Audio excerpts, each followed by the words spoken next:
नमस्कार दोस्तों, आपका स्वागत है लखनऊ लॉ क्लासेस में, जहां हम आसान भाषा में एलएलबी के हर विषय को समझाते हैं।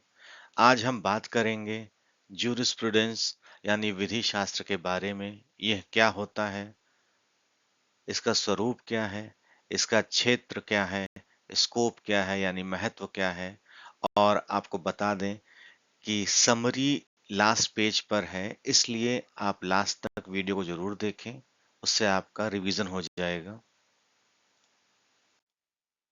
चलिए शुरू करते हैं दोस्तों।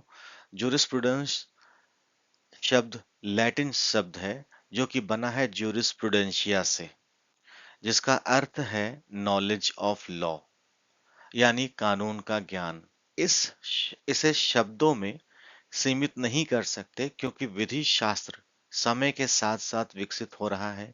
इसलिए यह जानना कि प्रमुख विधि शास्त्री का क्या कहना है जूरिस्प्रूडेंस के बारे में, तो सबसे पहले स्टार्ट करते हैं जॉन सालमन के अनुसार।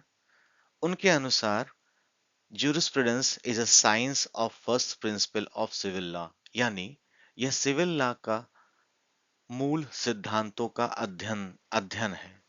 ऐसे ही जॉन ऑस्टिन का कहना है jurisprudence is a philosophy of positive law, यानी विधि शास्त्र उस कानून का अध्ययन करता है जो राज्य द्वारा बनाया और लागू किया जाता है।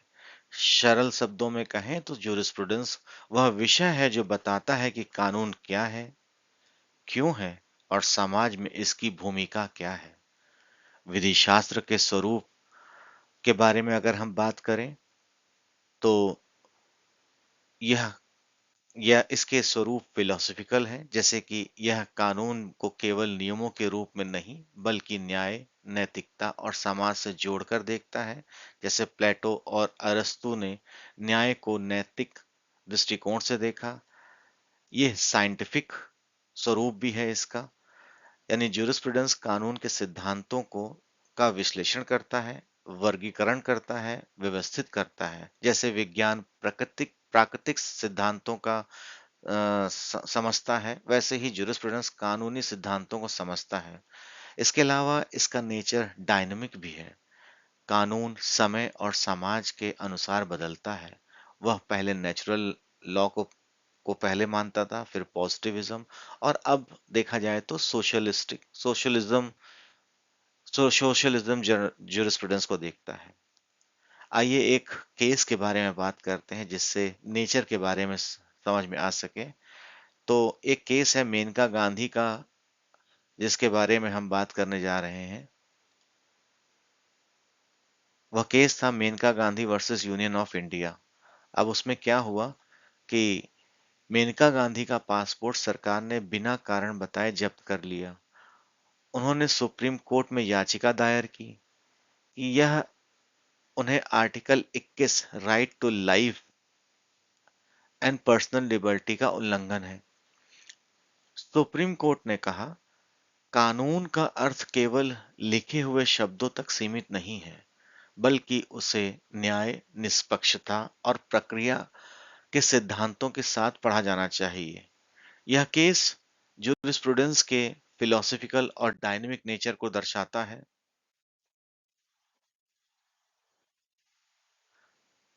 चलिए अब बात करते हैं विधि शास्त्र के दायरे के बारे में।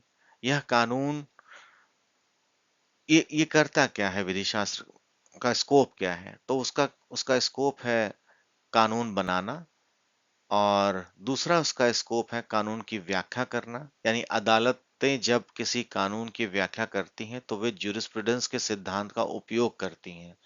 ऐसे ही लॉ एंड सोसाइटी यानी कानून और समाज की समझ जो है उसके डिफरेंस को कम करती है। यह समझाता है कि कानून समाज की आवश्यकता के अनुसार बदलना चाहिए। उदाहरण के लिए domestic violence act, cyber law, environmental law आदि समाज के बदलते स्वरूप का प्रभाव है। अब हम बात करेंगे इंपॉर्टेंस ऑफ जूरिस्प्रूडेंस के बारे में, यानी विधि शास्त्र का महत्व क्या है। तो सबसे पहला महत्व है कानून की गहराई को समझने में सहायता करता है। जूरिस्प्रूडेंस हमें बताता है कि किसी कानून का उद्देश्य क्या है और न्यायाधीश इसके पीछे क्या सोचते हैं।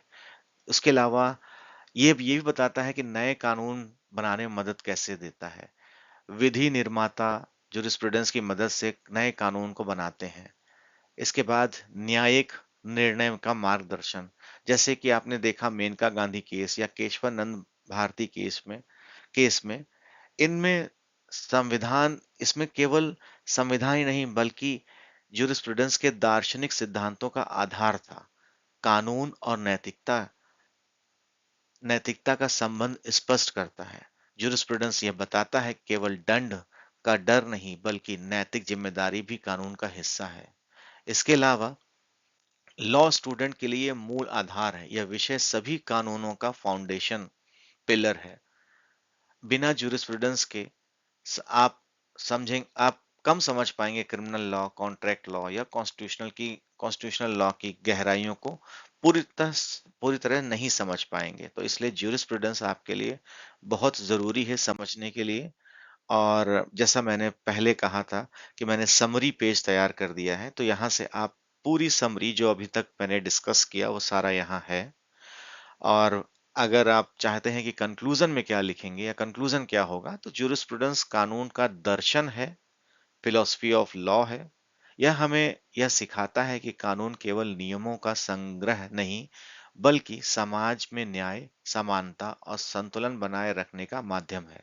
इसलिए इस विधि को आत्मा कहा जाता है, यानी सोल ऑफ लॉ कहा जाता है। अगर ज्यूरिस्प्रूडेंस का टॉपिक आप लोगों को पसंद आया हो तो इसे लाइक करें, सब्सक्राइब कीजिए लखनऊ लॉ क्लासेस को, और हम ऐसे ही समझाते रहेंगे उदाहरण के साथ। धन्यवाद।